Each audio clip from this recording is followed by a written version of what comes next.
think we're getting nighttime up earlier than she wants to be up. Hi, sweetheart.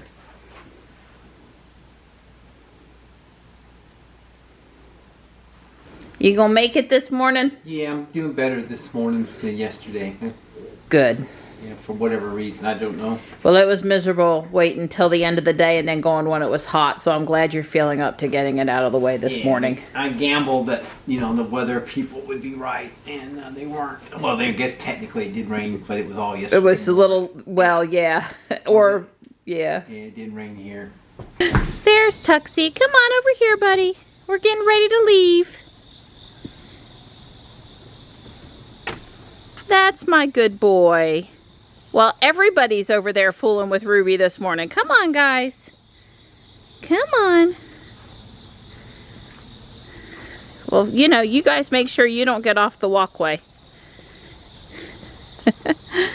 Hi, Slate.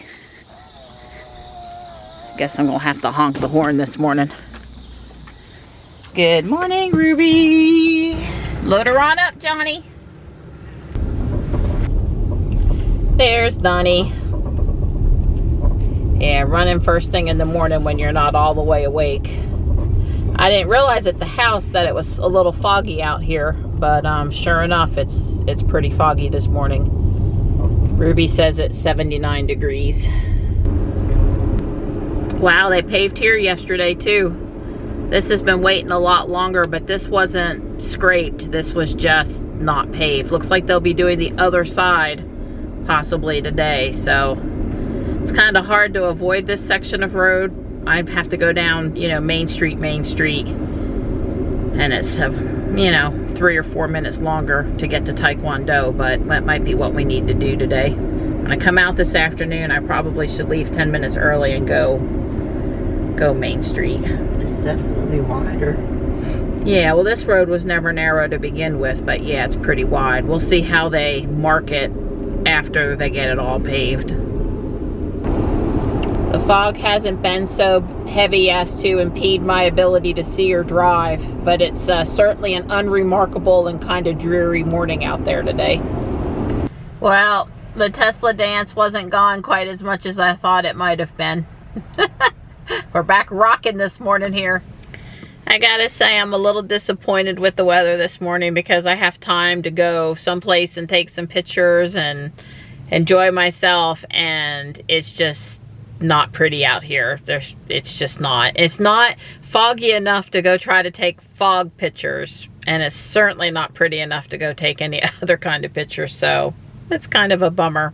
But I'm stopped over here by Goodberry's ice cream, frozen, what is it, custard, here in Garner, and I was just playing Pokemon for a minute. This is about halfway back to the house, and I just wanted to say that, you know, when I'm over here in these parking lots stopped a lot, I usually don't put Ruby in park. I usually just press on the brake and put Ruby in hold. And the advantage of that is when I put Ruby in park, I have it set to unlock all the doors. But when I put Ruby in hold, of course, she still thinks she's, you know, basically driving, so she doesn't unlock the doors. And not that there's anything wrong with this parking lot, but just to be safe, since it is early in the morning and there aren't a lot of people around, and you know, just from a safety perspective. So there's a slight advantage to me when I'm pulling up to these places to play Pokemon to just put it in hold versus put it in drive. Now I can change the unlock to only the driver door, or I can always reach over and hit the lock button even when I've put it in park, but I want to sit in the car. But I have to remember, you know, I would have to do extra stuff.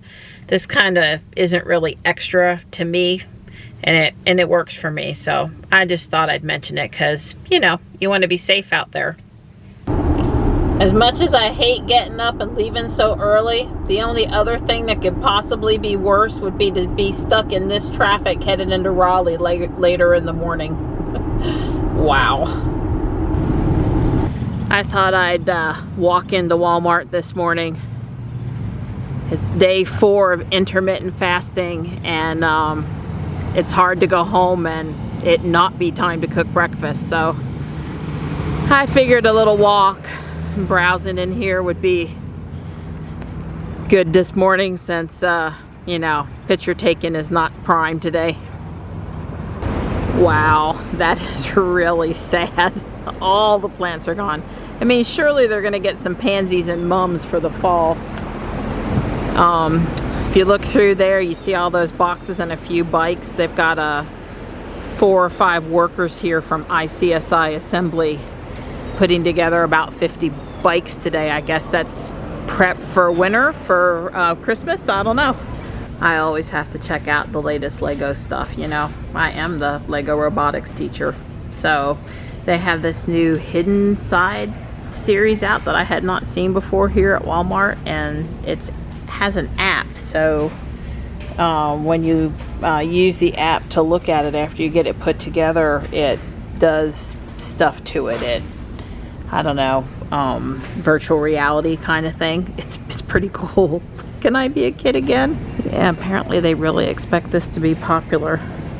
I think I'm gonna try the little set. It looks kind of cool.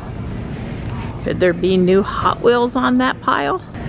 Unless they're dead center, that's a no. Fall, let's dream of cooler temperatures.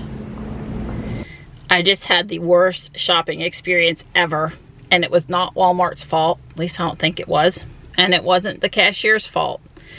So I needed to buy a couple of gift cards this morning. I was buying a Steam gift card and a Krispy Kreme gift card. And I used my go-to for points Visa card. Well, you can't buy gift cards with the Visa card. No problem. So I was going to use my credit union debit card. I know this card has a bad chip, but it works if you slide it. So I ended up buying everything but the gift cards with the Visa card with the points. And then I was just trying to buy the gift cards with the debit card. So we did the 3 failed PIN transactions, and then I slid it, and it just would not, it said that wasn't okay either. So then I wrote a check. And you know that Walmart uses that verify thing. So your check is just like handing them cash, because they won't let your check go through until you know, they make sure the funds are there. Well, you're only allowed to use debit card or cash to buy gift cards. You're not allowed to use a check either, which that makes absolutely no sense to me. This is not 1986 when you write a check to pay a bill the day before you get paid, just because you know it's going to take 7 days to clear. This is not 1986. They know this morning there's money in that account. I know there's money in that account. So, yeah, then we tried with a different debit card, and it wouldn't use that debit card either. I haven't used that one in a while. It's possible it's expired due to, you know, not being used. So I don't think there's anything wrong at the bank, but I'm going to go home and check. And I left without the gift cards. Of course, now that I'm out at the car, had I bought the regular merchandise and said that I wanted cash back, then I just could have handed her cash for the gift cards. Yeah, that's what I could have done. I could have, probably. Well, I had to use the debit card, not the Visa card. Don't take cash back on your Visa. I don't know. I think we could have got around this somehow. Maybe I could have wrote the check over at Walmart. I don't know. I never write checks. So I logged into our banking and everything is fine. I really thought it was. I logged into our credit card. Everything is fine. I thought it was. I called our bank. They're sending me a new debit card with a working PIN. They're replacing my card.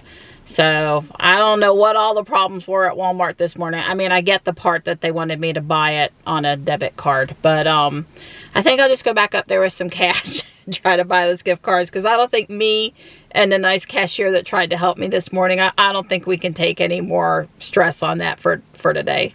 Maybe I'll stop on the way in this afternoon or tonight when I take Johnny to Taekwondo. Guess I'll be walking into Walmart again, because Johnny needs that gift card for a friend's birthday this weekend. I'm home. Sweet little Tux is asleep on his cushion over there. That's the one I'm trying to find a new cushion for. A softer, cushier cushion. I was out here for about an hour with Ruby parked over here in front of the butterfly bush getting butterfly pictures. I missed the Hummer twice. And I went inside to get my stuff, and I just, you know, moved her over here in the shade. Hey Tux, you be a good boy while Mama's gone, okay?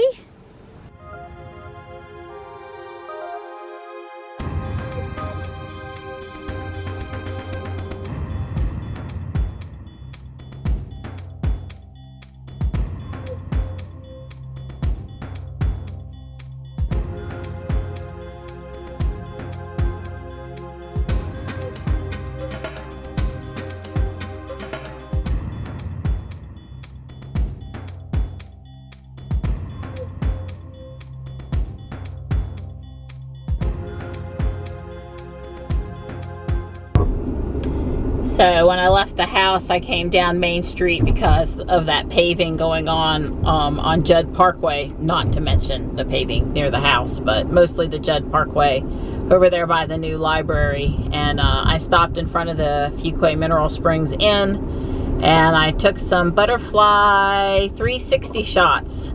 I just kind of had in my head that I should stick the pole in the middle of some flowers with butterflies on them and bees. I haven't had a chance to look at it yet, but hopefully it's some cool stuff.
We had this really great sun in the middle of the day, and now it's clouded up again. I don't know if we're going to get a shower or not. It's a 50% chance. We'll see, I guess. It's hot out there, though. It's definitely, one time Ruby said 96 when we were near downtown Raleigh. Now she says 91. It feels every bit of that. Yeah, I don't have the exact number, but we are significantly over our average number of 90 degree days during the summer, and a lot more, at least low 90 degree days coming up. So we have really above average there. I guess we haven't hit the record, but usually we're in the 40s somewhere for summer days, in the 90s, and we're approaching the upper 50s now. So yeah, well, we're back home now. Poor Johnny, he's super tired. Don was super tired today. I don't know why I'm not super tired. It may be that I drank a little unsweetened iced tea this morning. I don't know. But I'm sort of still going, so I guess that's good. Anyway, Johnny went in the house, probably going to lie down for a few minutes. So he's got Taekwondo at 7, and he's got a little bit of homework because he's got his first math quiz tomorrow. Yeah. And I guess I just wanted to tell you a cute thing I was reading today on Facebook groups. Is someone asked, how in the world do you get out stuff in between your seat and the center console on a Model X? Well, I'm pretty much going to tell you that's the same thing on a 3 and a S too. But yeah, like, how do you get stuff down there? And I said, move the seats all the way forward and use the vacuum cleaner from the middle row, and move the seats all the way back and use the vacuum cleaner from the front row, and that should work pretty good. And somebody else said you'd be surprised what you can get out of your car with a leaf blower. And I've done that with my van, especially that Ego blower on turbo with my Honda Odyssey. Like if we got sand or something in it, taking it to the beach, I have opened up everything and blown everything out. Not trash, but you know, dust and sand and gravel and grime and stuff like that. So that was good. Somebody said put tape around a ruler and stick the ruler in there. They thought that was a good idea. Trying to remember if somebody else had another good one. Yeah, I guess somebody used compressed air or air compressor. I think compressed air is easier because you just got a can and you squirt it, but that's also expensive. So if you could get an air compressor hose in there and blow it with the air compressor hose, that seemed to be popular too. I might have to try that. I'm sure Dawn and I would try that one, but yeah. Maybe the little seals around the door frame, the next time we wash Ruby, I should get Dawn to get the air compressor out. Then I can try to get those little sand fragments that get down in there out. But I thought that was cute. Do you have any great tips for getting stuff out between the seat and the console on your Tesla or other vehicle? I'd love to hear if there's one that I didn't mention. Well, there goes Don again, get me all stirred up. I swear he doesn't watch anything that doesn't stir me up. So John McElroy over on Autoline, he's talking about two things today that have got me stirred up. Let's start with the first thing. This Tesla executive turnover rate is worrisome, okay?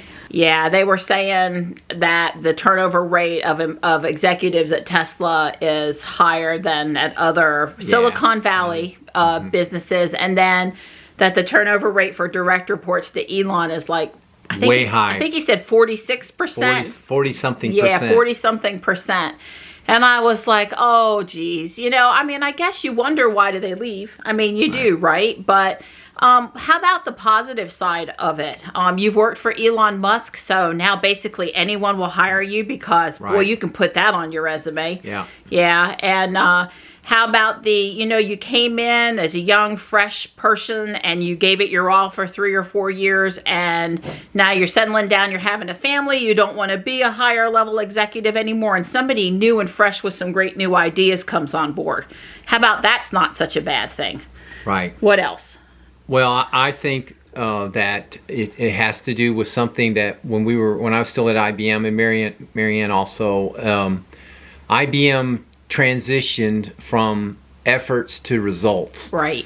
They literally, your manager and your performance review could care less how much effort you I put almost in. cried a few times because I worked really hard and then, you know, the whole team, it wasn't good enough. Right, that they really were only interested in the number, the result. Yeah, it's true. And that I guess is the way of the world. IBM also at the time when I was there, of course, the goal when I hired on, I would say goal, but it was very common, almost the absolute norm that you're there for the rest of your career. It was a 30-year or 40-year career. By the time I left, IBM really wasn't particularly interested in anybody after about 3, and certainly after 5 years, your days were numbered because they only wanted things were changing so fast. The older people, they kind of get set in their ways, and you know maybe they aren't quite so hot to trot anymore. But so all I'm saying is, in the case of these executives, I think it has a lot to do with the turnover. Has to do with Elon doesn't care how great you were in your prior job, how long your academic list is, all these things, that glowing reports from other people. He only cares about the results that you deliver to Tesla, and he measures. And recently too. And not what you did 5 years ago. Yeah. What you're doing this quarter or this. Well, look at all the pressure that's on him. It's not. He's sort of. I mean, he's got to have results because people are on him in the news, the press, Twitter all the time. You know, why can't you do things better and faster? So I sort of get how it evolves to results based. Right. Well, again, at IBM, I mean, I knew who my directors were and I knew who the VPs were. I knew the executive structure.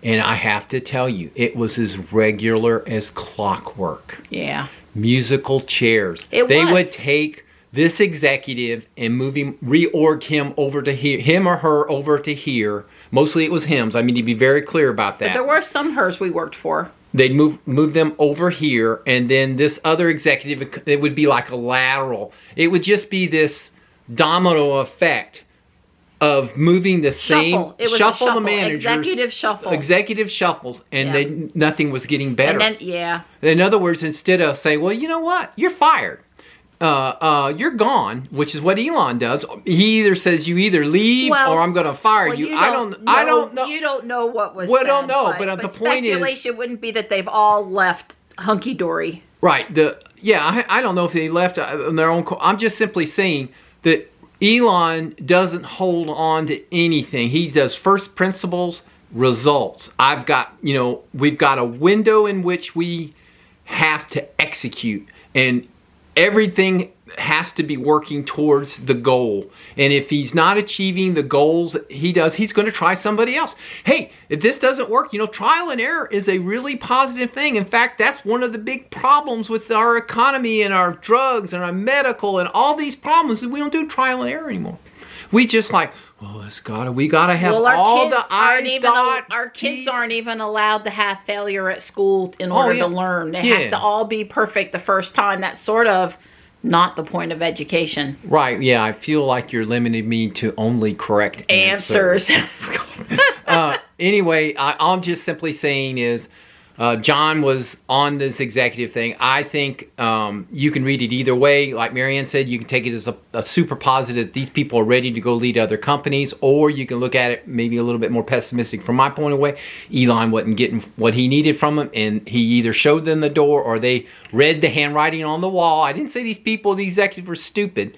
They read the handwriting on the wall, and now would be a good time. Right. Well, if you own something and you couldn't fix it, and you know you were going down with the ship, would you want to stay on? I don't know. Would you want to stay on the ship? I don't think anything's the one thing going he down doesn't in Tesla, do is but he doesn't musical chair executives. That's the one thing he doesn't now, really I think do. there's been a couple that have moved up. Maybe they moved up, not lateral, but well, yeah.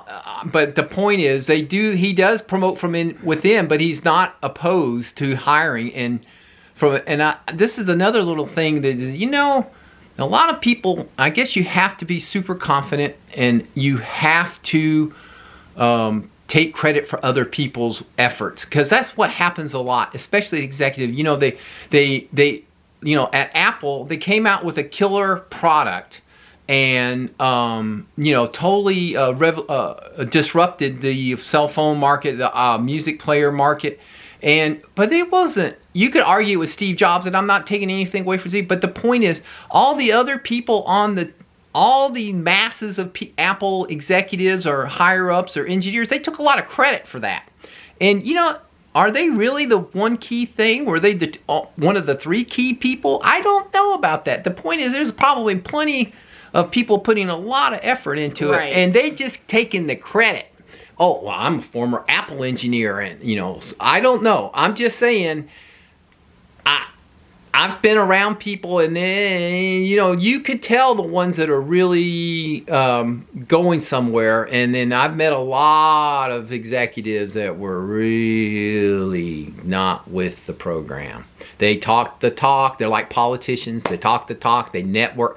Their networking skills were probably beyond belief, and I suffer from lack of those skills. So maybe my opinion of them is wrong, but I would just say that Elon, he doesn't continue to make the same. He may make a mistake with the next executive, but the point is, he doesn't change his goal. He doesn't dumb it down. He's expecting certain results, and if I don't get them, I'm not gonna keep. Maybe it'll be better next time. Yeah, I'm sure Elon doesn't push any of those executives any harder than he pushes himself. That's right. And they need to step up their game. Yeah, if you're going to go to work for Elon, don't think you're going to take months of vacation and 2-day work week and golf in the afternoons. I don't think that's going to work. Right. And I just add one more thing. It really goes down to your news sources. All they know is this person left and there was a statement released. And then they want to speculate or want to make you think there's a problem at Tesla, or want to, act like an expert as to insinuate there's a problem. But the news ended with this executive left and this was the statement they released. All the rest of it is speculation as to why. Yeah. And usually it's negative speculation. So I think that's what got me so upset. John doesn't have any real insight into Tesla and why the person left or something. And even if somebody came forward and said they thought they knew, unless it came out of Elon's mouth or the person that left mouth, or maybe a direct report of that I'm not really sure I would put a lot of validity to it. So again, it's news, like with Consumer Reports, where they're adding in opinion, and it's a fine line where the news stops and the opinion starts. Right. So yeah. So the other thing John at Autoline Network talked about today was the $3,000, and this is from Jaguar's advertisement, quote unquote, Tesla Conquest discount. And I'm sure, I don't know, I'm mad and I'm disappointed. Now look, Don and I have spent a lot of time in the last 2 years trying to promote electric cars. Team EV. Team EV. Now look, it's more Tesla than other brands, partly because they weren't out there yet. But, you know, we went and we drove a Jaguar I-Pace. We've been in the Kona EV. We drove a Bolt first. Don liked the Bolt. You know, I think if Don was still working for IBM and Tesla wasn't, I feel sure Don would have bought the Chevy Bolt. Yeah. Or the Volt first and the Bolt. Bolt. I mean, yeah. So we have, you know, Don's more level-headed than me. I'm a Jersey girl and I fly off the handle a little bit.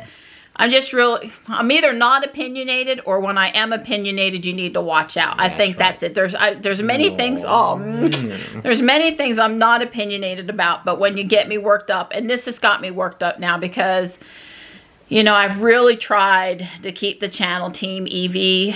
I enjoyed our test drive of the Jaguar I-Pace. I think the Jaguar I-Pace is a good electric car. I mean, we had no qualms with it when we drove it, right? But what is this advertising scheme they've got over there? Because now I'm angry with Jaguar. Now I would try harder to sell a Model Y. Tell folks, wait for the Model Y. Right. It's really not a fair comparison with the Model X, but wait for a Y. It'll be out in 2020. It'll be worth the wait. Yeah. You know, I understand that the Jaguar I-Pace is now a really good deal. And I'm not going to go buy one.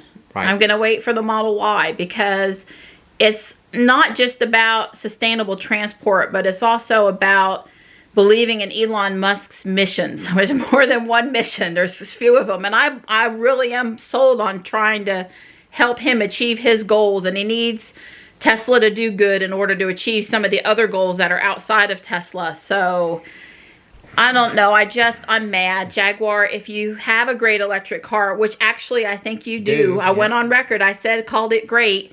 Sell it to your gas Jaguar customers, and sell it to people that didn't even know they needed an electric car, and leave the Tesla folks alone. Well, that's like which one was putting their cars at the superchargers? Audi. Yeah, see, that's not Team EV.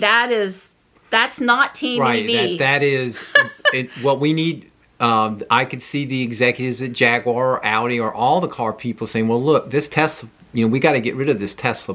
So what we need to do is take sales not away from our buddies. We need to take sales away from this Tesla guy. And so what they're doing is trying to market directly to Tesla, because all they say, well, now if we can sell an I-Pace to a Tesla person, then that means they won't buy a 3 or an X or a Y. They have an I-Pace. So, you know, that takes the sale away from Tesla. And our goal is we want to destroy Tesla, because we don't want to sell electric cars. We're only doing this for whatever they're being made to do it. My point is, when you make an electric car, I would hope every car that a car maker makes says, this car that we're making is the best one that we have ever made. Jaguar should be sending out advertisements to all former Jaguar drivers, owners, people who've even visited. We have now made the best Jaguar ever, and it's called the I-Pace. Come here and drive it. Your market is not Tesla. Your market is every person who's ever expressed any interest in any Jaguar ever. You need to sell to them. That's the pool, and that's got to be bigger. Jaguar. This is not impressing me. Yeah, it's got to be a bigger pool than the pool of Tesla owners. Yeah, I'm sure, and I know that there are people at Jaguar that are trying to sell the I-Pace because they believe in the car, and they probably believe in sustainable transport, and you know, they try. I'm sure they offer people that come in to look at the F-Pace to go drive the E-Pace to go drive the I'm sure that happens. So yeah, I'm not throwing everyone under the bus, but yeah, people have different needs, and this is why there's a Model 3 and why there's going to be a Model Y next year and why there's a Model S. They better sell the Jaguar I-Pace before the Y comes out, because when the Y comes out, I think game over maybe. Right, I don't know. It's going to really make a buy. It's going to certainly. It'll be even harder then. I guess that would be it'd be even harder to sell one when the Y is there side by side. Yeah, well, the thing is, you've got to go all in. This is they're walking this tightrope. I realize. You know, we are optimistic that EVs are going to hit the tipping point, or at the tipping point, or past the tipping point. I understand there's a lot of people on the other side, including the manufacturers, that EVs are just possibly a fad. They're really not practical. Everybody has different needs. But as I have said before, if you have a home, it don't have to have a garage, but if you've got a parking place where you know you can park and you have the ability to install a charger that at that location and plug in your car so you can charge at home. If you're looking for a new vehicle, you really must consider an electric car, a Tesla, a Jaguar, somebody. You need, if you don't, you're missing an opportunity to experience something that can actually improve your life. It can actually make you happier. Yeah, if you just give it a try. Give it a try instead of just saying, well, my granddaddy, he drove a gasoline powered V8. My God, that's what I'm going to drive because my great-great-daddy. I hear you. The world's changed. We have cell phones now. You show somebody a Coke bottle and they don't know what you're talking about. You show them an old dial rotary phone. What's that? So let me tell you. Someone today posted a gas can, a used old style school aluminum, you know, don't let metal gas cans anymore, but it was an old school gas can, and said that, you know, the next generation won't even know what these are. Right. They're not going to even get it. You're not going to. Yeah, your lawnmowers will certainly all be battery operated. Right. And anyway, I'm just saying is that please, manufacturers, quit focusing on, well, all we got to do is build an electric car just this much better than Tesla and then sell it to the Tesla people and it solves our Tesla problem. That might be true if you could execute that. That's just, I don't believe there's any possible scenario in which that kind of plan can be implemented and be effective. I believe Tesla, they're not sitting still. They're moving forward. And if, you know, you've got to say we've got to sell the best car that we have. The best car we possibly can, and it happens to be electric, and we're going to sell it to anybody who walks in the door. We're not going to say, oh, here's one of those Tesla people. We'll just automatically steer them over to the I-Pace, and oh, well, here comes one of our former J-Pace car, and we'll sell them the M-Pace or whatever it is. E-Pace, E-Pace, whatever. Remember E for electric, but not in Jaguar's right. case. Well, I'm a logical person, so that kind of I-Pace, E-Pace, it doesn't compute with me. Right. And one other thing I want to say, and I feel strong, I've said this to Don. I told Don I want him to drive a Model S and not a 3 or a Y, because when I move between the X and the S, I want all the controls to be the same. I see on Facebook all the time reports of families that have a 3 and an S or a 3 and an X, and we were in that situation for a while, and you will mess up. Don could not go back and forth between Sapphire and Ruby and not screw up engaging autopilot. Right, once or twice. Yes, I had to reacclimate whichever way I was And then when I would go and get in Sapphire, it was like, oh God, Don, remind me, how is it I engage autopilot over here, because I didn't know. Now, my point is that still almost all the controls are the same. There's only 1 or 2 that are different. They just need to go to that stock on the steering wheel. So Tesla people, for safety, they really ought to continue to drive Tesla, because the controls are at least almost all the same. Right. I mean, there is a little bit, I just said, a back and forth, but imagine how different it is going from your Tesla Model 3 over to your Jaguar I-Pace and back and forth all the time.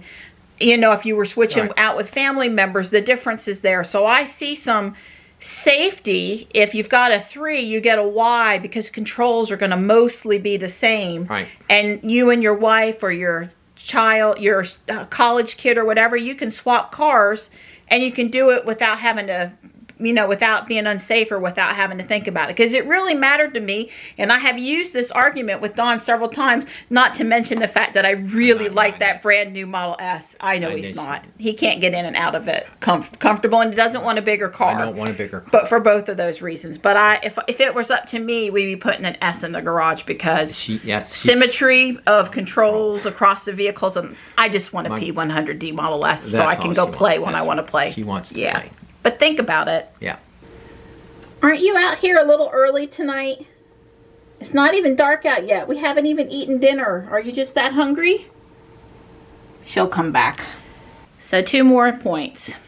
I really think that all the advertising going forward should be based on merit and you know, like I said, targeting your own customers, because being Team EV is better for the planet and us. And I really don't think Jaguar made a smart move by antagonizing Tesla owners like myself, period.